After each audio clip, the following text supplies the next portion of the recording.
नमस्ते बच्चों। इससे पहले देखो बच्चों, हमने अपना जो नया अध्याय है वो स्टार्ट करा था, वेक्टर्स। ठीक है, बहुत से बच्चों को डाउट है कि ये चैप्टर हमारे सिलेबस में है या नहीं। बच्चों, अभी सीबीएसई का सिलेबस चेंज हो गया और उसका नया सिलेबस आ चुका है। अभी हमारा आरबीएसई का सिलेबस फिलहाल चेंज नहीं हुआ है और अभी तक नहीं आया, तो हमें पहले के आधार पर ही चलना है। ठीक है, तो अब इसमें हमने सबसे पहले देखा था वेक्टर्स। और वेक्टर क्या है? अदिश और भौतिक राशि को दो भागों में बांटा जाता है, सदिश व अदिश राशि। दो भागों में बांटा था हमने। अब इस सदिश और अदिश राशि में भी हमने देखा था, हमारे पास कुछ सदिश राशि हमने बताई थी। ठीक है, सदिश वह होता है जिसमें कि परिमाण व दिशा दोनों द्वारा भौतिक राशि को क्या किया जाता है? व्यक्त किया जाता है। अब हम यहाँ पे देखेंगे आगे की सदिशों का प्रकार। सदिशों को कितने भागों में बांटा गया है? दो भागों में बांटा गया है। ठीक है, तो पहले होते हैं हमारे अक्षीय सदिश, दूसरे होते हैं हमारे निरक्षीय सदिश होते हैं। कहने का मतलब है हमारा, एक तो रेखीय सदिश होते हैं और एक होते हैं हमारे अक्षीय सदिश होते हैं। कैसे सदिश होते हैं? ये दो होते हैं हमारे रेखीय सदिश और अक्षीय सदिश। ठीक है, इनको एक तरह से क्या कहा जाता है? एरियल। ठीक है, कहने का मतलब है कि रेखीय और अक्षीय सदिशों में हम कैसे अंतर कर सकते हैं? रेखीय मतलब रेखा, नाम से पता चल रहा है कि वह सदिश जो किसी भी रेखा के अनुदिश हो, किसी भी पर्टिकुलर रेखा के अनुदिश हो, वो सदिश तो क्या कहलाते हैं? हमारे रेखीय सदिश कहलाते हैं। कैसे सदिश कहलाते हैं? किसी भी अक्ष के अनुदिश हो वो क्या कहलाते हैं? हमारे रेखीय सदिश। ठीक है, परंतु अक्षीय सदिश कैसे सदिश होते हैं? जो किसी भी रेखा, किसी भी अक्ष के चारों ओर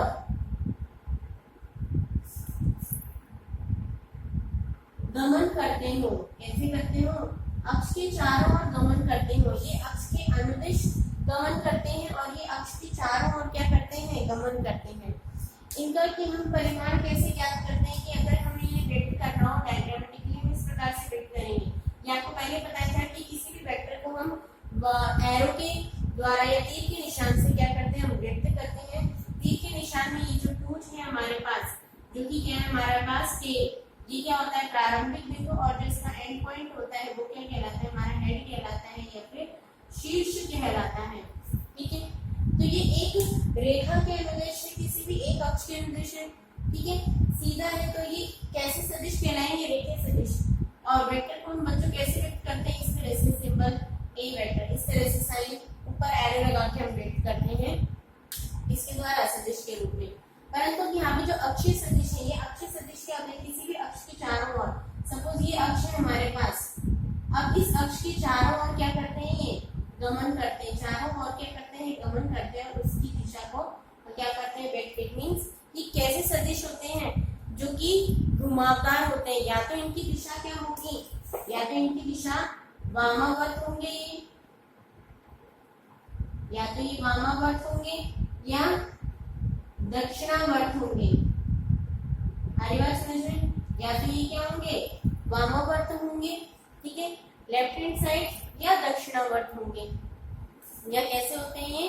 दक्षिणावर्त होंगे। दक्षिणावर्त होंगे तो कैसे होंगे? वो क्लॉकवाइज होंगे।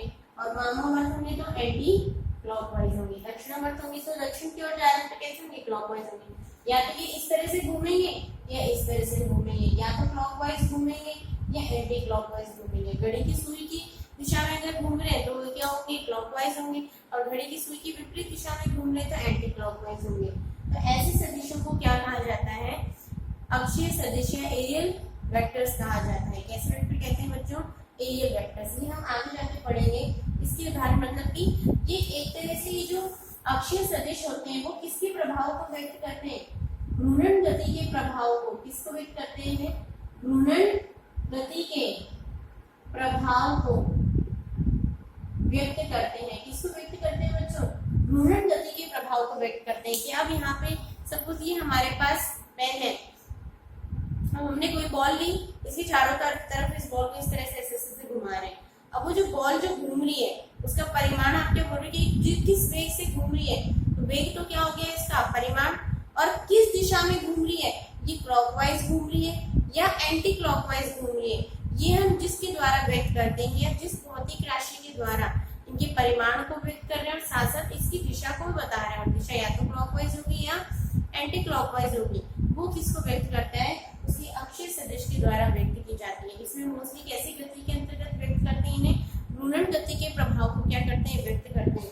तो इसमें तो आपके कौन कौन से आ जाएंगे, आपके पास वेग हो गया, त्वरण हो गया, बल हो गया, ये किस में आ जाएंगे, आपके रेखीय सदिशों में आ जाएंगे, क्योंकि वेग क्या है, किसी एक दिशा में इस प्रकार गति कर रहे हैं, किस दिशा में गति कर रहा है उसका परिमाण क्या है, किस त्वरण से गति कर रहे हैं, बल का मान किसके प्रति कितना बल लग रहा है, ठीक है।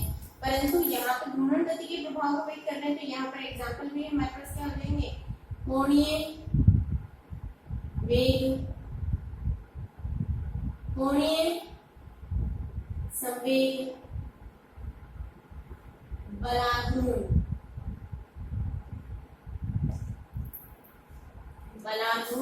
ये सब क्या हो जाएंगे हमारे पास कुछ उदाहरण है किसके, जो आगे सारे टॉपिक आप पढ़ोगे। जब कोई भी वस्तु घूर्णन गति करता है तो जिस वेग से वो घूम रहा है किसी भी अक्ष के चारों ओर या किसी भी पॉइंट के चारों ओर, तो वो क्या कहलाएगा, इसका कोणीय वेग कहलाएगा। जिस संवेग से जो संवेग उस पर लग रहा है वो क्या कहलाएगा, कोणीय संवेग कहलाएगा। और घूर्णन गति के अंतर्गत उस पर लगने वाला बल क्या कहलाता है, हमारा बलाघूर्ण कहलाता है। तो इन सभी भौतिक राशियों को हम अक्षीय सदिश कह सकते हैं और ये कैसे होंगे, रेखीय सदिश होंगे। ये तो था बच्चों की इनकी प्रकृति के आधार पर हमने इनको दो भागों में विभाजित कर दिया। अब इसी प्रकार से कि सदिश कितने प्रकार के हो सकते हैं, सदिशों को हम कितने कितने पार्ट्स में हम देख सकते हैं, पढ़ सकते हैं, वो हम आगे देखते हैं। मोस्टली हम 7-8 पार्ट्स में हम क्या कर सकते हैं, ये 7-8 प्रकार के हम सदिशों को हम क्या कर सकते हैं, व्यक्त कर सकते हैं, जो कि हम आगे देखते हैं, ठीक है। तो ये इनकी प्रकृति के आधार पर हमने दो भागों में विभाजित करा। अब सदिश कितने भी प्रकार के हो सकते हैं, सदिश कितने भी प्रकार के हो सकते हैं, 8 प्रकार के हमें क्या देखने हैं यहाँ पे, 8 या 9 कितने प्रकार के हमें क्या देखने हैं यहाँ पे, सदिश देखने, और उनके प्रकारों को एक एक करके हम क्या करेंगे, इलैबोरेट करेंगे, ठीक है। तो सदिशों के प्रकार, विभिन्न प्रकार के सदिश होते हैं। इसमें सबसे पहला सदिश जो हमें देखना है वो है हमारा समान सदिश, समान सदिश, या इसको कहेंगे हम इक्वल वेक्टर्स। बच्चों आपको इंग्लिश में भी नाम पता होने चाहिए, इससे आपको ये मत सोचिए कि हम हिंदी मीडियम के तो हमें वही हिंदी ही पता होनी चाहिए, इंग्लिश जान के क्या करना। आगे आप आगे फ्यूचर में देखो बच्चों, ऐसे बहुत सी चीजें होती हैं, आगे ऐसे बहुत सा आपका ग्राउंड आता है जिसमें कि आपको खाली हिंदी ही पता होनी चाहिए, आपसे इंग्लिश में भी पूछी जाती हैं चीजें। वहाँ ये नहीं देखा जाएगा कि हाँ भाई बच्चे हिंदी मीडियम के तो इससे हिंदी मीडियम से पूछेगा। इंटरव्यू देने जाओगे आपसे पूछ लेंगे कि इक्वल वेक्टर्स क्या है, आपको पता ही नहीं, आपको तो मुझे तो समान सदिश पता है, मुझे इक्वल वेक्टर्स नहीं पता, क्लियर। तो दोनों चीजों का हमें नाम पता होना चाहिए, हम इस चीज को हिंदी में कहते हैं और इंग्लिश में ये कहते हैं, क्योंकि आप कहीं पे भी कॉम्पिटिटिव एग्जाम देते हैं वहां पर भी जो क्वेश्चन आते हैं उसमें इंग्लिश को प्रायोरिटी दी जाती है कि हाँ भाई इंग्लिश के क्वेश्चन अगर सही है तो उसको माना जाता है, यथार्थ माना जाता है, हिंदी वाले को नहीं माना जाता, ठीक है। इसलिए दोनों चीजें आपको पता होनी चाहिए, ठीक है। दूसरा हमारा असमान सदिश, अनइक्वल वेक्टर्स। तीसरा क्या है हमारा बच्चों, ऋणात्मक सदिश, ऋणात्मक सदिश, नेगेटिव वेक्टर। चौथा है हमारा सहप्रारंभिक सदिश। पांचवा है हमारे पास सहप्रारंभिक हो गया। पांचवा है हमारे पास संरेखीय सदिश, असंरेखीय सदिश, संरेखीय सदिश।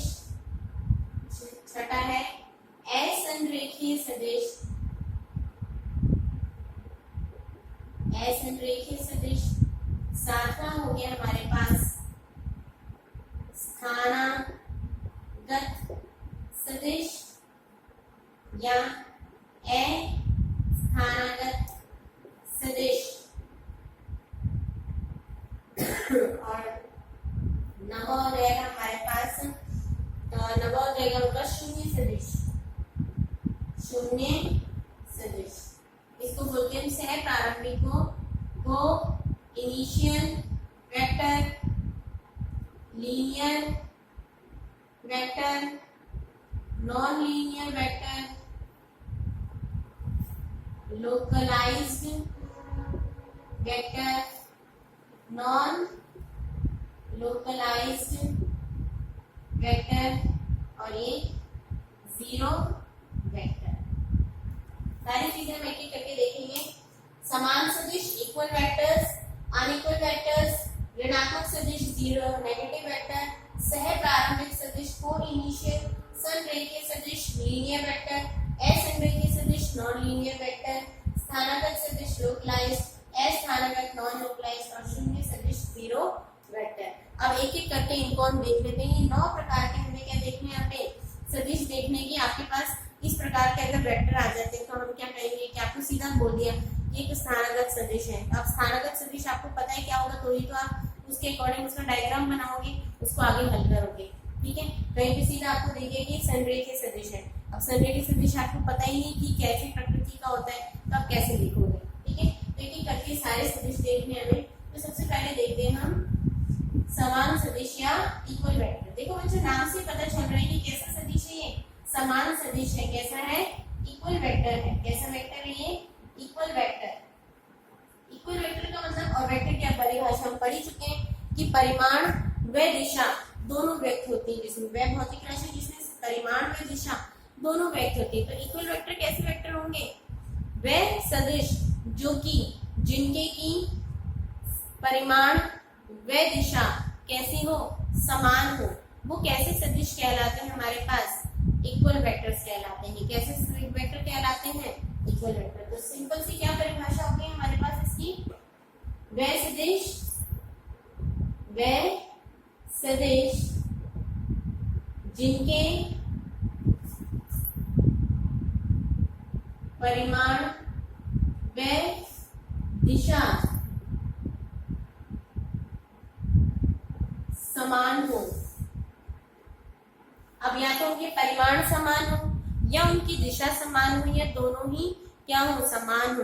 तो कैसे सदिश कहलाते हैं? हमारे पास समान सदिश कहलाते हैं। फॉर एग्जांपल, ये ए वेक्टर हो गया, दूसरे क्या हो गए? ये हमारे पास बी वेक्टर हो गया।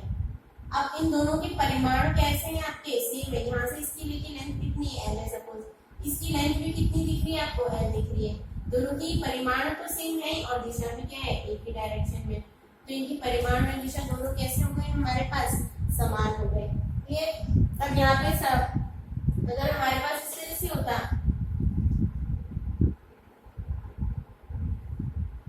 ये ए वेक्टर है, ये बी वेक्टर।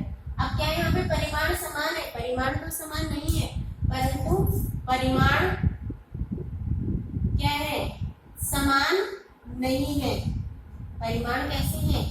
असमान है, परंतु दिशा क्या है? सेम है। परंतु दिशा क्या है? समान है। ठीक। अब दूसरा वेक्टर हम लिखते हैं जिसमें कि यहाँ पे परिमाण और दिशा दोनों समान थी। अब अगर हमारे पास इस तरह से हो,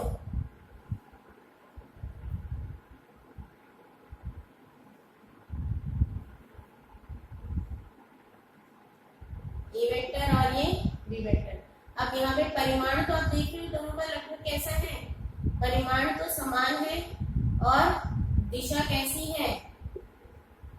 असमान है। दिशा कैसी है? असमान है। ये कैसे सदिश कहलाएंगे हमारे पास? Equal vectors. इट मींस वे समान सदिश कहलाते हैं जिनके की परिमाण व दिशा कैसी हो? समान हो। परिमाण और दिशा इन दोनों वेक्टर्स की समान है। इस वाले वेक्टर में हमने क्या देखा? परिमाण दिशा तो सेम है, दोनों एक ही डायरेक्शन में है, परंतु इनकी परिमाण दोनों की क्या है? अलग अलग है। यहाँ पे दोनों के परिमाण तो सेम दिख रहे हैं, परंतु दिशा क्या है? दोनों की अलग अलग है। क्लियर? तो इक्वल वेक्टर्स ये होते हैं जिनके परिमाण और दिशा दोनों कैसी होंगी, समान होंगी। तो अनइक्वल वेक्टर्स की परिभाषा अपने आप बना सकते हो कि असमान सदिश क्या होंगे, असमान सदिश, ये तो इसकी परिभाषा हो गई। अब असमान सदिश क्या हो जाएंगे हमारे, या अनइक्वल वेक्टर्स वे वेक्टर होंगे जिनके या तो परिमाण समान ना हो, या दिशा समान ना हो, या दोनों ही असमान हो। ऐसे सदिश कैसे सदिश कहलाते हैं, असमान सदिश कहलाते हैं। मतलब इन दोनों में से अगर एक भी घटक क्या हो जाएगा तो जो असमान सदिश होंगे वो एक तो इस प्रकार का हो सकता है और एक इस प्रकार का हो सकता है। समान सदिश की तो ये परिभाषा होगी। असमान सदिश वह सदिश होंगे जिनके या तो परिमाण असमान हो या उनके दिशा असमान हो, ठीक है, या दोनों ही असमान हो। दोनों ही असमान हो मतलब कि एक यहाँ पे जा रहा है और एक यहाँ पे जा रहा है, ये ए वेक्टर हो गया, ये बी वेक्टर हो गया। अब इसमें ना ही तो परिमाण समान है, परिमाण इसका इतना है, ये इतना है, इसकी लंबाई इतनी है, इसकी लंबाई इसकी दुगनी दिख रही है, तो परिमाण भी समान है और ना ही दिशा सेम है। क्लियर? तो असमान सदिश वह सदिश होंगे जिनकी दिशा व परिमाण दोनों ही असमान हो, या दिशा असमान हो या परिमाण असमान हो। ऐसे सदिश असमान सदिश कहलाते हैं। क्लियर है? दोनों कंडीशन क्लियर हो गई, समान सदिश और असमान सदिश। अब बच्चों इसके बाद देखो नेक्स्ट है हमारा ऋणात्मक सदिश। नेक्स्ट सदिश कैसे है हमारे पास, ऋणात्मक सदिश। ऋणात्मक सदिश कैसे सदिश होते हैं बच्चों, नाम से पता चल रहा है कि कोई भी दिया हुआ सदिश है उसकी विपरीत दिशा में अगर हमने कोई सदिश बना दिया तो वो सदिश क्या कहलाएगा, हमारा ऋणात्मक सदिश कहलाएगा। कैसा सदिश कहलाएगा, ऋणात्मक सदिश। ऋणात्मक सदिश नेगेटिव वेक्टर। कैसा होता है नेगेटिव वेक्टर, दिए गए सदिश के विपरीत, दिए गए सदिश के विपरीत दिशा में सदिश ऋणात्मक सदिश कहलाता है। कैसा सदिश कहलाता है, ऋणात्मक सदिश। मतलब ये आपको वेक्टर दे रखा है, ए वेक्टर यहाँ पे इस दिशा में, ठीक है, ए वेक्टर इस दिशा में रखा। अब आपने दूसरा वेक्टर खींचा और उसकी डायरेक्शन यहाँ बना दी, ये बी वेक्टर बनाया और इसकी दिशा यहाँ बना दी। अब ये दोनों के परिमाण तो कैसे थे, समान थे, परंतु दिशा आपने क्या कर दी, चेंज कर दी। मींस कि वह सदिश जिनके परिमाण तो समान है परंतु दिशा कैसी हो, असमान हो, या दिए गए सदिश की दिशा के क्या हो, विपरीत हो। तो ऐसे सदिश कैसे सदिश कहलाते हैं बच्चों, ऋणात्मक सदिश कहलाते हैं। ए वेक्टर की दिशा पॉजिटिव डायरेक्शन में थी और आपने जो दूसरा बी वेक्टर खींचा उसकी डायरेक्शन आपने इसके विपरीत दे दी, तो बी वेक्टर जो है वो ए वेक्टर का क्या कहलाएगा, ऋणात्मक सदिश कहलाएगा। सो बी वेक्टर जो है वो क्या कहलाएगा, ए वेक्टर का ऋणात्मक सदिश कहलाएगा। क्या कहलाएगा, बी वेक्टर ए वेक्टर का ऋणात्मक सदिश कहलाएगा। आपसे बोलेंगे कि आपने 5 सेंटीमीटर का सदिश जो है हमारे पास किस दिशा में है, 5 सेंटी ए इज इक्वल्स टू क्या है, 5 सेंटीमीटर है, जो कि किस दिशा में, आपका उत्तर दिशा में है। किस दिशा में, उत्तर दिशा में। तो आपने 5 सेंटीमीटर बना दिया सीधा उत्तर दिशा में, ठीक है। अब आपसे बोला है कि इस दिए हुए सदिश का एक विपरीत सदिश, एक विपरीत सदिश के अनुदिश क्या याद करनी है आपको, इसके विस्थापन का मान याद करना है। तो इसका विपरीत सदिश क्या होगा बच्चों, विपरीत सदिश क्या होगा, इसके इस डायरेक्शन में होगा। अब सिंपल सी चीज, अगर आपको विपरीत सदिश, ये इसका ऋणात्मक सदिश पता होगा कि इसके ऋणात्मक सदिश के अनुदिश आपको क्या ज्ञात करना है, एट लास्ट विस्थापन ज्ञात करना है। ऐसे क्वेश्चन में हम देखेंगे। तो विपरीत सदिश या ऋणात्मक सदिश कौन सा होगा, इसके अपोजिट डायरेक्शन में होगा। क्लियर? तो ये क्या कहलाते हैं हमारे नेगेटिव वेक्टर्स। अब नेगेटिव वेक्टर्स में देखो बच्चों, परिमाण सेम भी हो सकता है और सेम नहीं भी हो सकता है। आ रही बात समझ में? परिमाण समान भी हो सकता है, परिमाण असमान भी हो सकता है। यहाँ पे तो परिमाण समान है, अगर ये वेक्टर इस तरह से होता और दूसरा वेक्टर हमें इस तरह से दे रखा होता। क्लियर? तो ए वेक्टर और बी वेक्टर दोनों कैसे हैं, नेगेटिव वेक्टर्स हैं, लेकिन इनके परिमाण कैसे हैं, परिमाण कैसे हैं, असमान है। ये पूरी तरह से ए वेक्टर का क्या होगा, नेगेटिव वेक्टर नहीं कहलाएगा, क्योंकि जितना ए वेक्टर लंबा था, जितनी ए वेक्टर की लंबाई थी उतनी ही सेम लंबाई का हमने एक दूसरा वेक्टर लिया, बस केवल उसकी डायरेक्शन बदल देते। लेकिन क्या यहाँ पे बात सेम है, दोनों के परिमाण तो अलग अलग है, केवल दिशाएं तो आपने विपरीत करी है, हम केवल डायरेक्शन चेंज करें हम, लेकिन परिमाण सेम बना रहे हैं, तो ही वो नेगेटिव वेक्टर कहलाएगा कि आपने उसकी केवल एक घटक को चेंज करा है, जो आपको सदिश था केवल उसका एक घटक जो है उसको चेंज करा है आपने, दूसरा जो परिमाण वाला घटक है वो सेम एज इट इज बना हुआ, उसमें आपने कोई परिवर्तन नहीं किया, तो ही क्या कहलाएगा, वो आपका सदिश कहलाएगा। कैसा, ऋणात्मक सदिश। इसके बाद बच्चों जितने भी सदिश है वो हम आज के लिए इतना ही, नेक्स्ट सदिश जो देखेंगे वो हम अपने नेक्स्ट लेक्चर में देखेंगे।